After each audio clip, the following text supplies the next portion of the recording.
and welcome to another episode of Pop Voice, the Suffolk Voice's arts and entertainment series. I'm your host, Delaney Fischetti, joined by sophomore Diego Lopez, junior Erica Lynch, and senior Eleni Mata. To get things started with some good-hearted Hollywood buzz, I will hand things over to Diego. So, in the little uplifting news for this week, just recently there was a Star Wars fan. His name was Daniel Fleetwood.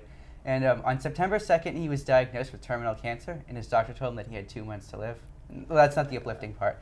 But what happened was he's obviously a huge Star Wars fan, so his family went to Twitter, and they started this huge campaign to get him to be able to see the movie before it came out, because he doesn't think he's going to be able to make it until December. So even a couple of the actors from the movie got on board with this, including Mark Hamill. They were sharing this on Twitter, and it became really big. And eventually it got all the way to the director, J.J. Abrams. And so lucky for this guy, he got to go and see the movie. So hopefully it was good. And I think that's amazing. Like, that is something you don't necessarily hear all the time. Mm-hmm. And I mean, I know there's foundations like Make-A-Wish, Mm-hmm. and where children are able to, but where this adult who is such a big fan, and for it to get all the way to the director and him be like, absolutely, like, let's make this guy see our movie, I think that's amazing. Yeah, it's a really good way of like easing his suffering, you know, like with all the horrible news, like at least he gets that little thing going for him. Absolutely. So I mean, I think it's great that they got to do that. It definitely motivates all the Star Wars fans, and like just really That's just be very like, true. you know what? They're all a group anyway. Like they're really all in it together. So to have somebody go in and be like, take one for the team and watch it for us and tell us how it is really great. I mean, that whole group, the Star Wars fandom is just amazing, like every other fandom. But since this movie is generating so much traffic, it's amazing that they got to do that and that J.J. Abrams got the attention for it. So I Yeah. think it's awesome. Yeah, and you got to see like an uncut version too. So it's Oh, like really? Yeah, because like they're not finished with the movie yet. So like what they do when they're making movies is towards the end they have to start cutting stuff off, because usually the movies are like 2.5 hours, Right. and they don't want that. So he got to see it before J.J. Abrams had like cut anything out of it. So he got That's to see really it cool. I yeah. think that's amazing. Maybe he got to take part in a little bit of the editing process, like give his little final like opinion on the movie. See, what I hope happened is that like they told him like what was going to happen in like the next two, because I imagine that the movie's probably going to end on a cliffhanger, and Of like course. that probably would have been really frustrating for him. Was he able to meet him and everything? Oh yeah, he like went, like they came and like Oh. yeah, it was really sweet. Oh, that's Do you know how they did the screening? Like, did he watch it with them, or was it just with his family? You know, I'm not exactly sure. I think he watched it with them, but I could be wrong about that, because I can't imagine they would just like send something like that in the mail Right. Oh, yeah. and just have him hang, because like you couldn't just hang on to that, That's you know. so cool. Because I know there was this situation happened with a little girl who got to see Up, like back when that movie came out, before she ended up dying of some terminal illness. But she wanted to see the movie before she passed also, and they actually sent some executives from Pixar to go and like watch the movie with her. Oh my gosh. Yeah, in the hospital. So yeah, it was pretty sweet. Hollywood does have a good side. Exactly. yeah. It's those times where you want to look at the positive part of Hollywood like that. Yep. So there's your little uplifting news for today. So we're going to take a quick break, and when we come back, Erica is going to lead us in a discussion of some of the more mindless, hot Hollywood stories.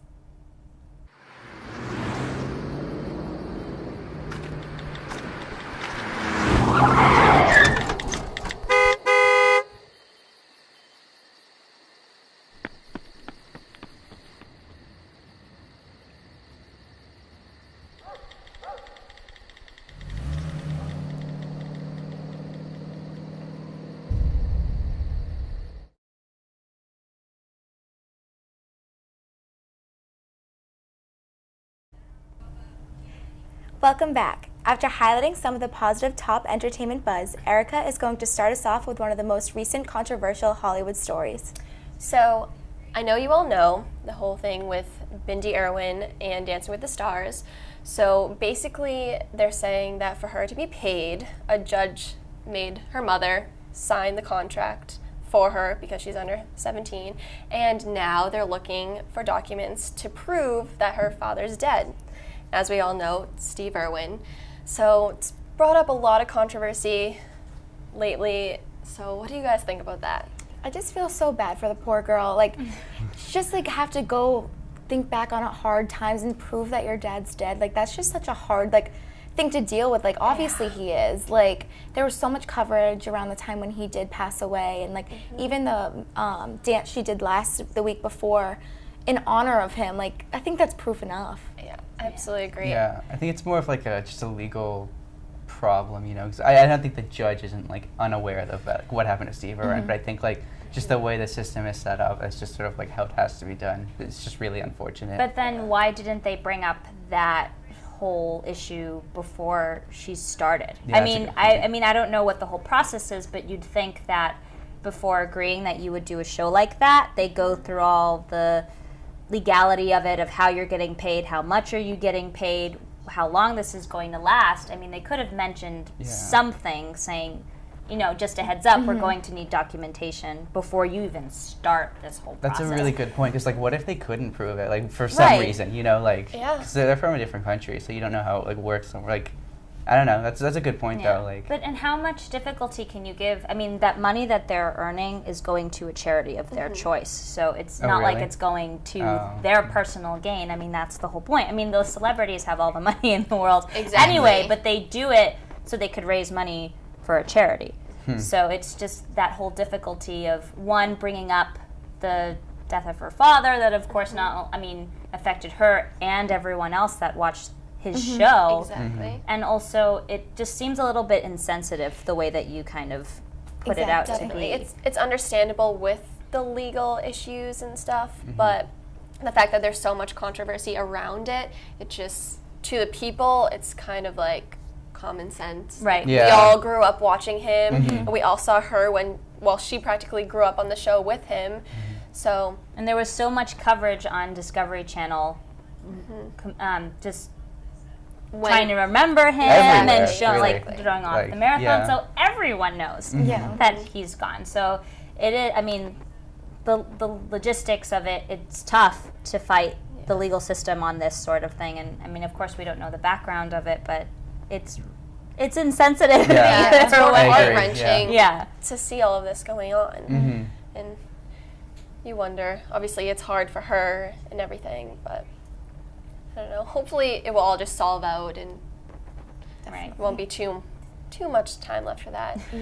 Other controversy, Kylie Jenner and Snapchat with the paparazzi woman. Did you guys hear? Not that much about it.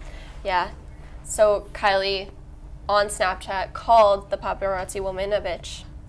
And there's just been a ton of controversy with bullying and everything. She's part of the bullying campaign, but she was saying, why are you a woman paparazzi and everything? What do you guys think about that? I think it's so stupid, because even if she did do that, like, why would you Snapchat something like that where like everybody who follows you is going to be watching? Like, exactly.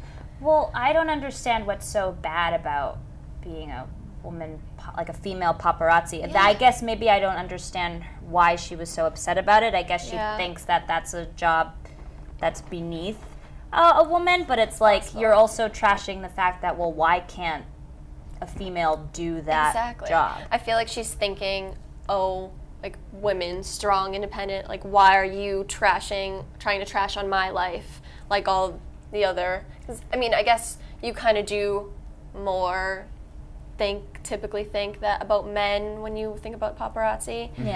But it brings up controversy in so many different levels. But sorry, go ahead. I just think that she does so many things in Spotlight, she should have known better. And that's really, especially that's with the bottom line. With bullying campaigns like that. Like, so we're going to take one last break, but when we return, Eleni is going to lead our last segment discussing Trump hosting the latest episode of SNL.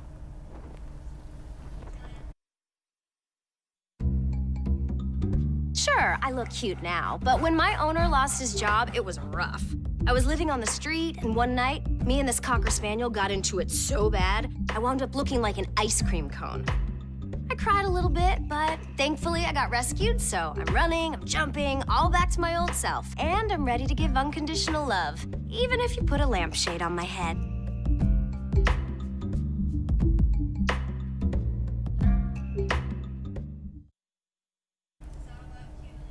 Welcome back. So Lainey, I know that you attended the Trump rally a couple of weeks ago, and you've been heavily following the campaign trail. So how did you feel about Trump on SNL? Well, I think initially he came out saying, being a really good sport. He said, he can take a joke, and that it was definitely going to be exactly that the entire night. I think the whole, throughout his monologue, there was a comment slurred out there calling Trump a racist from Larry David, and a lot of people were a little bit confused whether or not it was a joke. Mm-hmm. So initially the whole campaign was deportracism.com set out an announcement saying whoever can say that Trump is racist on broadcast TV, we will give you $5,000, because they were against the whole thing that Trump was hosting SNL. They think it would demean the show, and it'll also the amount of people that watch SNL, some of them could very well be Hispanic, and he has been talking very ill about them. So they had this whole coalition to just, call him out. And Larry David said so, and a joke or not, they did tweet out and say that it happened and that's what we wanted to do.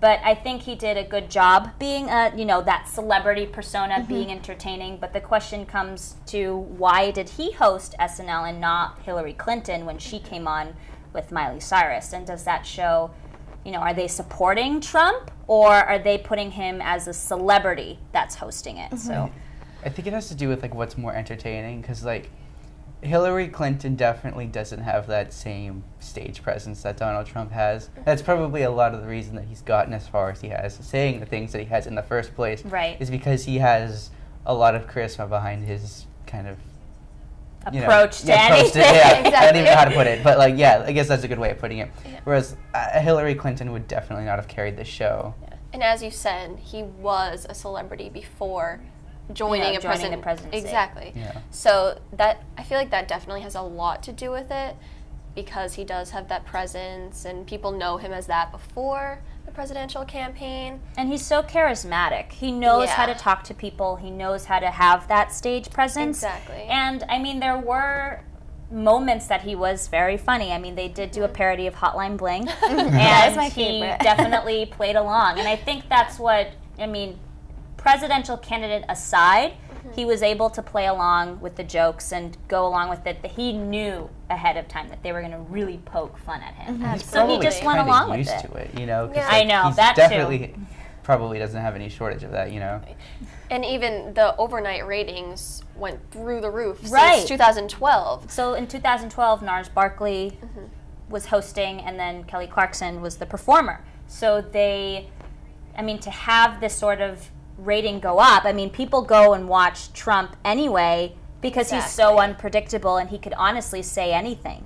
And they just want to be in the room when he does. Just to be able to say I was there. Right. And I think that's why they really wanted him on the show, because even though it is scripted, majority of SNL is improv, and he could honestly do anything, and since he has so much attention, why not put him on SNL? SNL kind of needs the ratings anyway. Yeah, that's true. That's a good point. Yeah.